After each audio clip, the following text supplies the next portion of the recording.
The next conversation this morning, I'm in Florida, so it is morning time on our end, 10:30 a.m.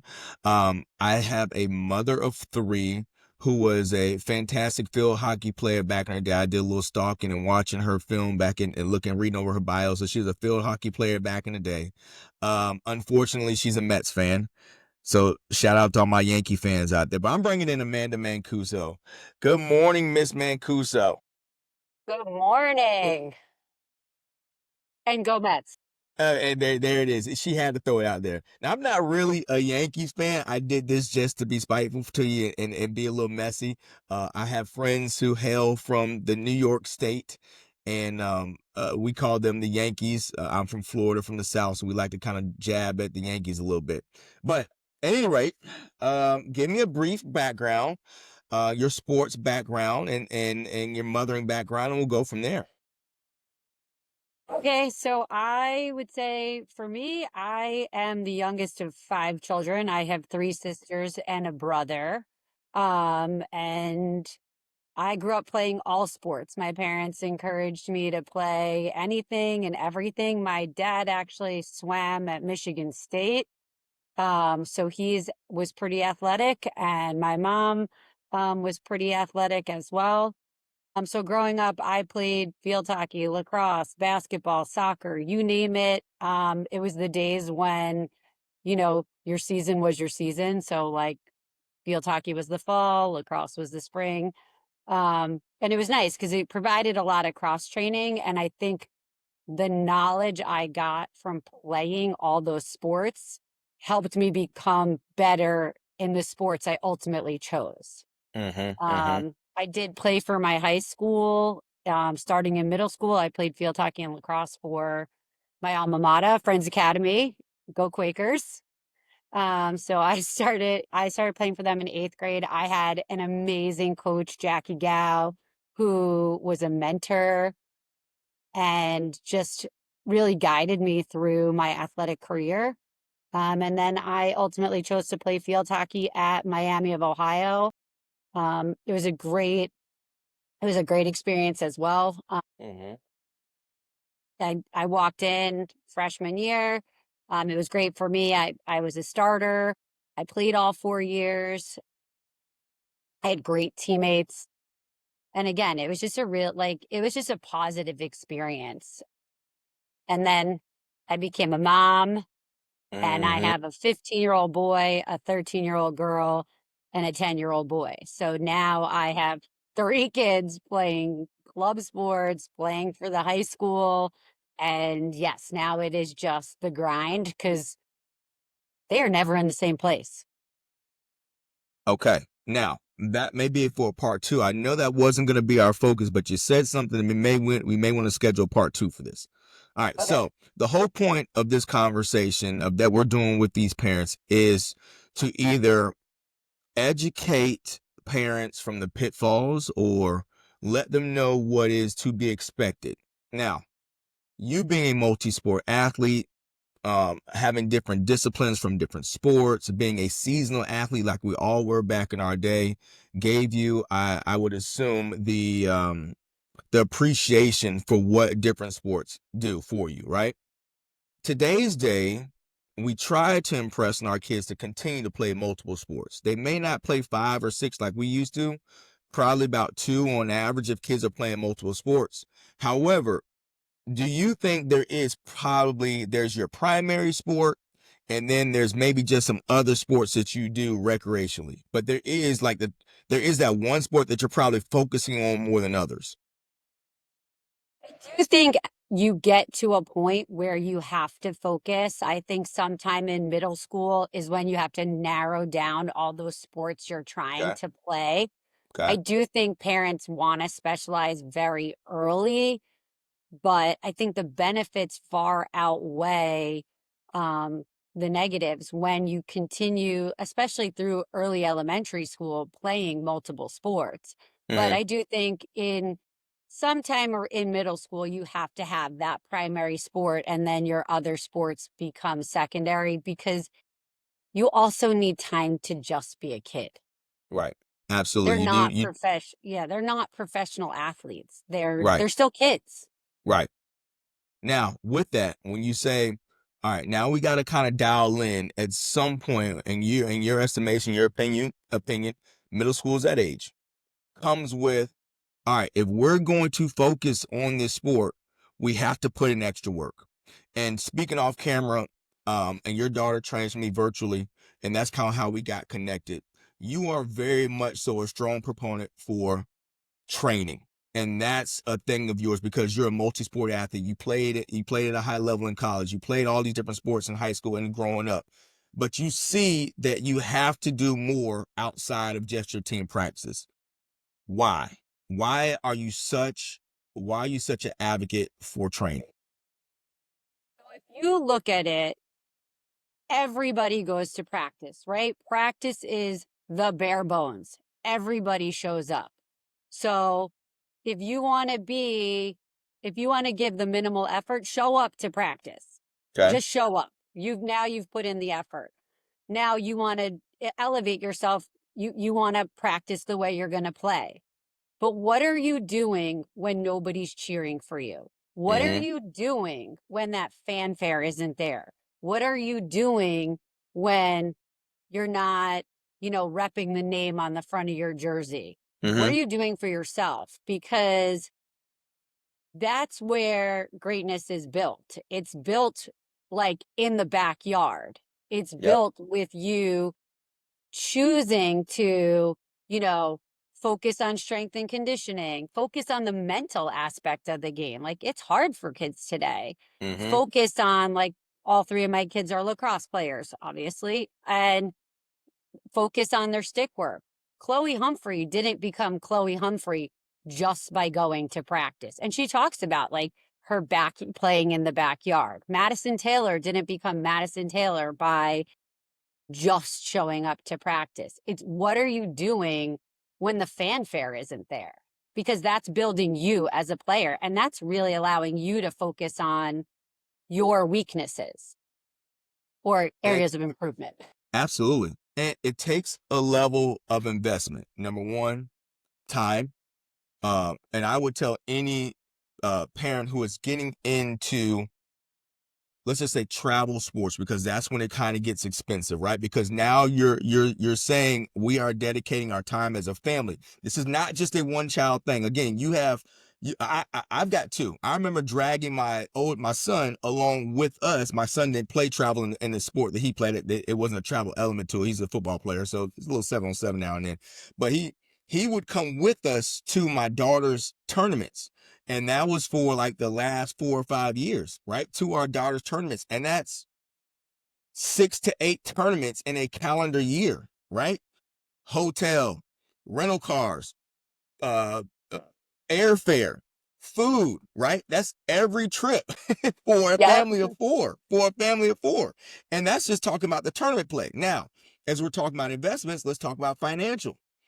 Um, the equipment that you'll need for specific sports. Your backyard, as you've invested time and you've invested money for your kids to have an area to improve on your own. You have done your best as a household to eliminate any freaking excuses. I don't have this. Well, you got it. I don't have that. Well, you got it. You've eliminated any excuses. So talk to parents about progressively putting pieces together to eliminate excuses for their kids if they have the space to do so. Yes. Well, I just moved to Florida in August. So the first thing we did when we came to Florida was we turfed the backyard because my kids want to be outside. And let's face it, we live in a society where they're on their phones, they're watching TV, it's instant gratification. So I was happy to invest in anything and everything for the backyard because my kids will be out there, they'll play lacrosse, they'll play football, they play soccer. I don't actually know sometimes what they're playing out there, but they're outside and they're not on their phones. And that's worth the investment right there to me. I also think, yeah, like financially, you have the travel, but putting those tools in place so that they have access to what they need allows them to go outside. I don't want to ever tell my kids, you have to go practice. Because if I'm in still, that's like They need that internal motivation. If you want to be better, if you want to be better than you were yesterday, that's up to you and you're in Mhm, control of that. And I say to my mhm, kids all the time, the only thing you can control is your effort. So you want to be better, get out there. You want to, you know, be starting, hit the wall. You want to do this, then the person that can control all of that is you. If I'm pushing them to go outside, if I'm yelling at them, you got to go practice, you got to go practice. Well, they're not really, that's not their motivation. That's my motivation or my husband's motivation. mhm. Um, I'm lucky they're very competitive with each other because if one goes outside, they're like, well, fine, I'll do it too. They'll follow each other. Now, let me backtrack a little bit, and we're gonna go back to the training element of it. You have an advantage of being a former athlete, understanding a lot of the elements and variables that goes into training to improve your individual skills. And your individual skills should help the team collectively. That's why you train to be the better version of yourself so you could be better for your team. There are parents who look, I don't know where to start. I don't have Amanda's background. I don't have Preston's experience. I don't know what to do. I would assume if a parent came to you and was like, yo, Amanda, you've got that advantage, but what do I do as a parent? What would you tell them? Well, it's funny you ask. So I'm coaching middle school now. I moved here now. I'm coaching a middle school girls team. I have girls that are experienced players. I have girls that started 1 month ago. So actually, believe it or not, I have some of these younger girls that come up and say, what else can I do? What can I do to be better? And the simplest answer to that, like for a lacrosse player, is hit the wall, but make it intentional. If you can do 5 intentional minutes, it's better than haphazardly kind of just throwing the ball with bad footwork. I said, you want to Mm-hmm. step it up? Work with a tennis ball because you Mm-hmm. need to, like, it softens your hands. It's much harder to work with a tennis ball. So I Mm-hmm. have these young girls, and I'm like, just start with a wall and a stick. And that's Mm-hmm. like the easiest place. Most people can find a wall somewhere, if Mm-hmm. not at a park. My kids have pointed out that my house is hurricane proof or whatever we want to say it is. So they can throw a lacrosse ball against the wall and it's not going to damage my house. Mm-hmm. Um, before you invest in the equipment, like, that's a great place to start. Like for me with the littler girls on middle school, even investing in the helmets it can be cost prohibitive. Am I going to like this sport for a parent to invest in it? So, and keep it fun and Yeah. keep it fun. Yes. When does it stop being fun? When does it change from being fun to being ultra competitive, and it's only fun if I can see the return on my investment? Because I'm a big proponent of losing sucks, right? Nobody likes to lose. Nobody likes going outside for 2 or 3 hours to prep and doing all this training and practicing and running and conditioning and miles and sprints and weight room. It's not enjoyable. But what is enjoyable is when you see the return on the investments, when you see your improvement, you go from scoring no goals a game to 2 and 3 goals a game, and you go from being a bench warmer to a primary contributor, and when your team goes from maybe winning two games in a tournament to winning the tournament. To me, that's fun. But at some point, parents also, you know what? I want to say keep it fun, but at this point, you've done too much. Like we're not in the fun category anymore. We're trying to rock and roll category. Is that such a thing in your opinion, or am I totally off base? No, I think parents, again, like because I was an athlete, I can see the long term of it. Mm-hmm. And it's a long haul. And some wins are very small.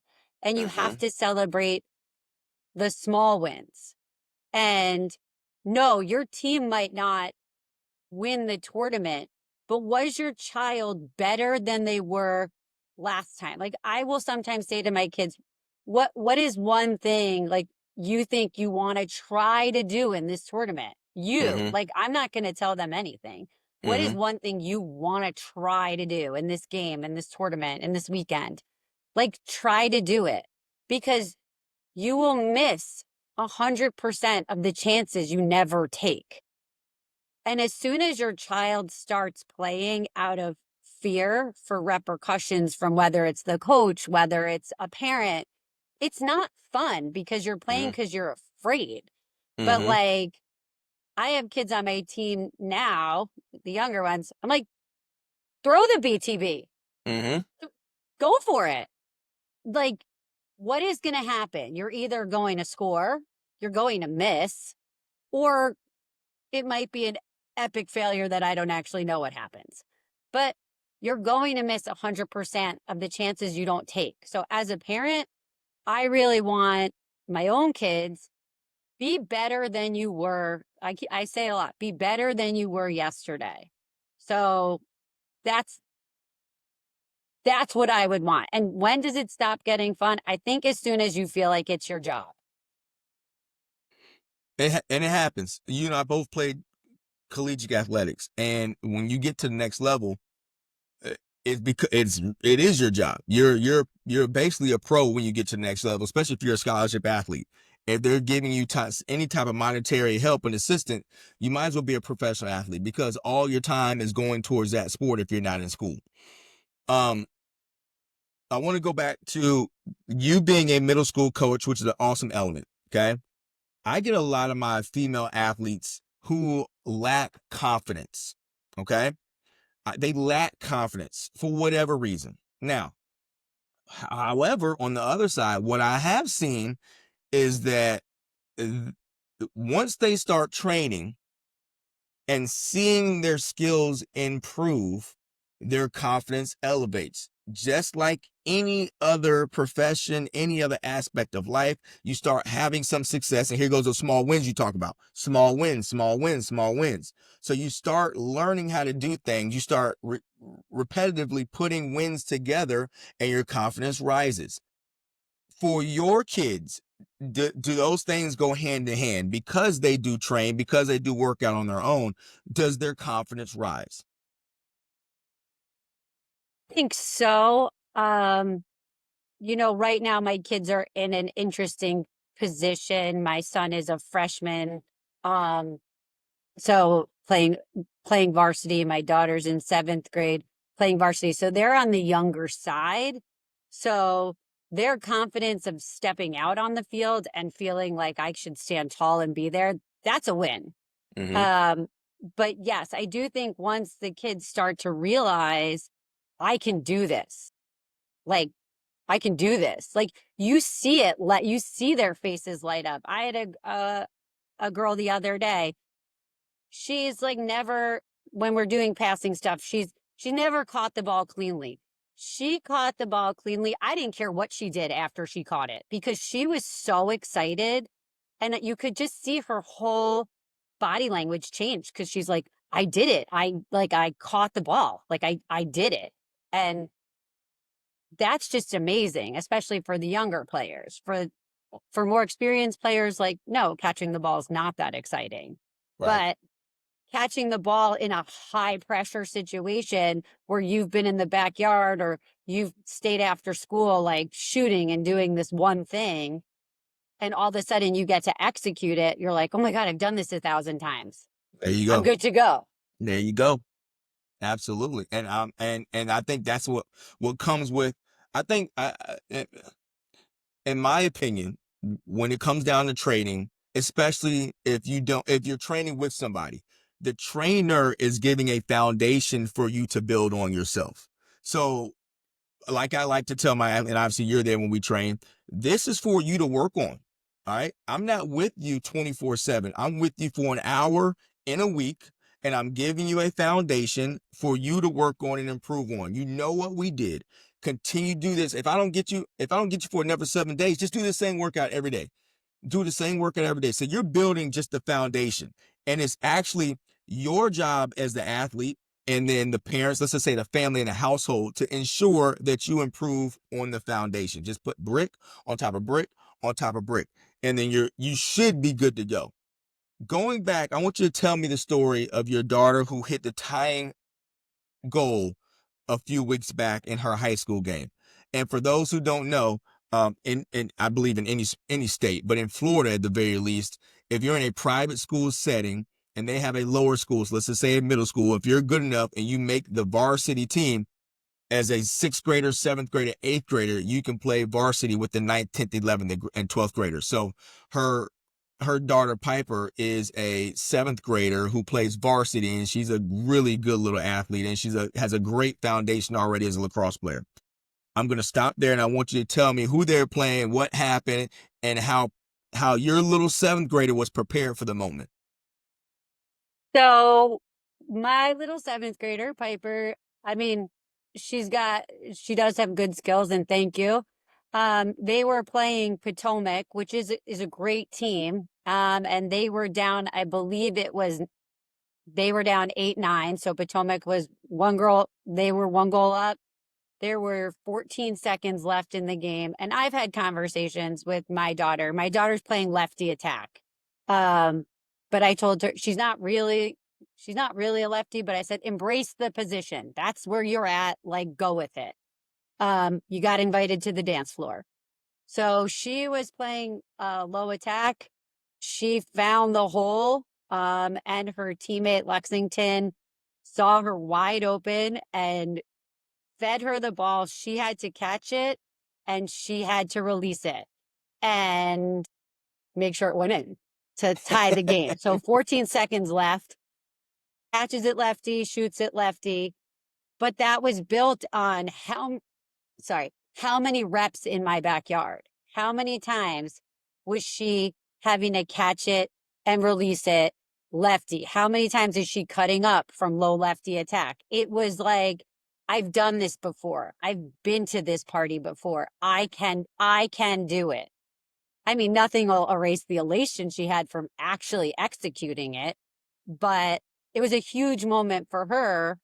Um, and the girl who passed the ball. I always like to say, like that girl, that was a great assist because she had to get it like thrown on a dime to her in the Yep. open space. Yep. Yep. It was, and that goes back to, again, I like to say it. Winning is fun, or being at the dance, as you should say, is fun, but you only get invited if you're prepared. How many times in that beautiful backyard space has she done that since she's been in Florida? How many times, even before you guys were in Florida, how many times has she done that? How many times was she on the wall catching lefty non-dominant?